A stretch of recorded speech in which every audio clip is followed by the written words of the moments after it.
Chris, very quickly, I call you the turnaround CEO. Talk to our listeners and viewers when you guys are talking about strategy and disruption. Give I guess, a summation of the idea of what those two things are.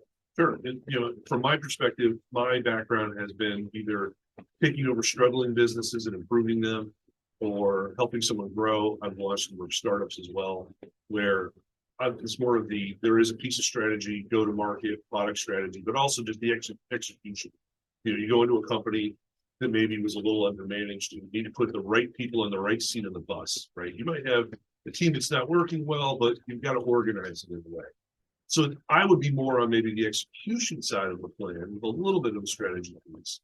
And I think Peter's going to be more on, the entire strategy piece, which is a whole other, it's like peeling back an onion, right? Okay. And he goes way, way deeper. And, but that would be more of my bag. Yeah, I mean, for me, strategy is all about making decisions about how you allocate resources.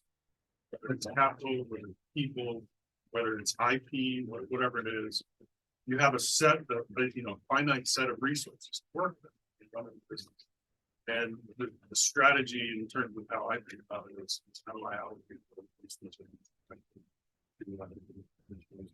Okay, now we've heard people throw around disruption.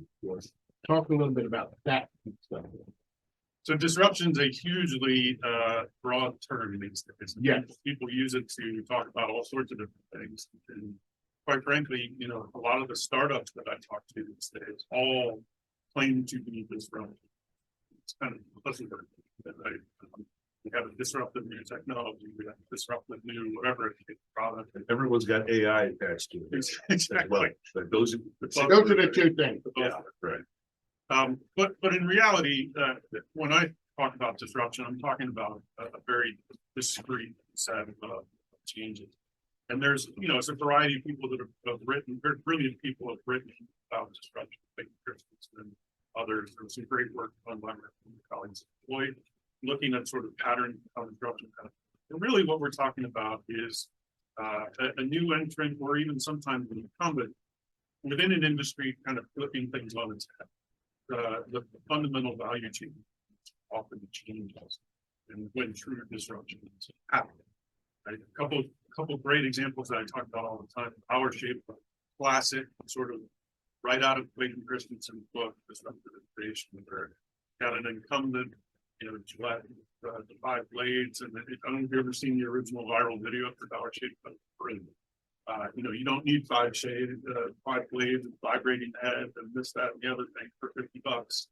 I'm going to send you a decent razor that's no frill that does the job.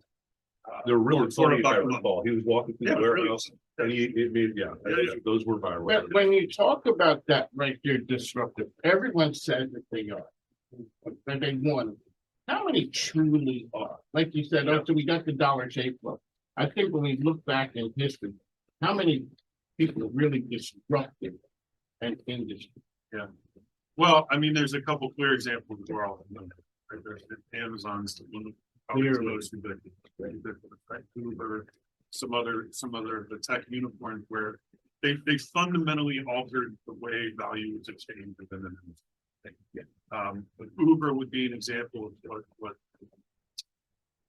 we would talk about as kind of unlocking the value of adjacent underutilized capital assets. How do you find a new way to describe that? They did that with first new vehicle. There's a lot of latent value in all those cars out in the parking lot here just sitting.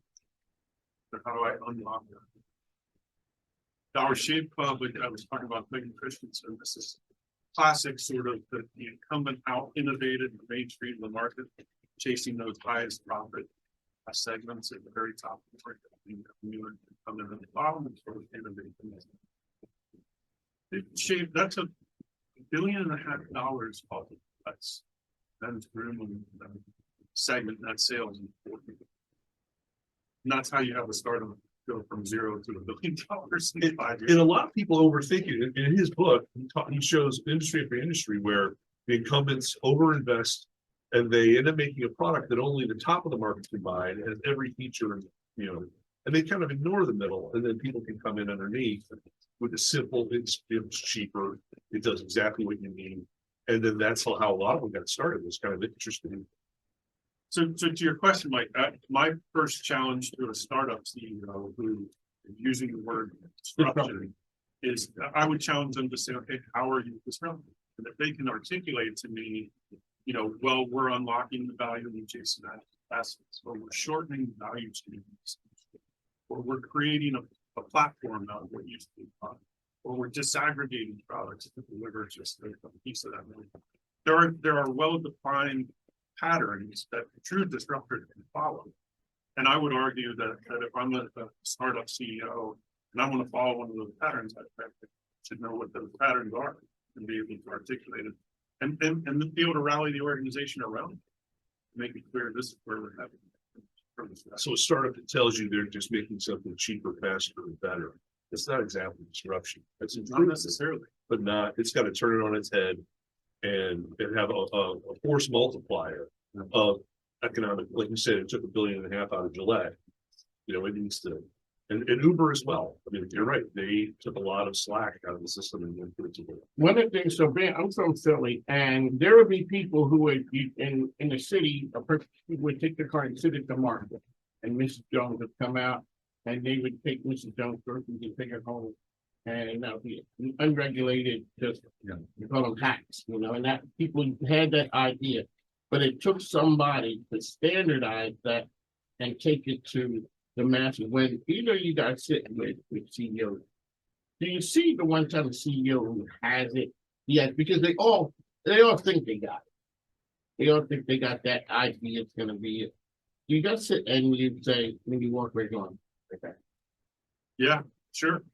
I can think of a couple of conversations I've had recently with CEOs of startups or growth stage companies who have a very clear vision of what they're trying to accomplish within a particular space or industry, and they're executing, and they're seeing results. And oftentimes, if you talk to them early in that journey, they sound crazy. They do. Because you'll never, Elon Musk in the EV revolution, right? They probably thought he was crazy when he started. If you had told somebody they would get in a car with a person they didn't know, Right. and no money wasn't exchanged, I didn't pay. The DC slug line was the only example of that probably in this country, right? Where people would just drive from, an hour outside of DC and they would hitch rides with strangers in and out to get in the HOV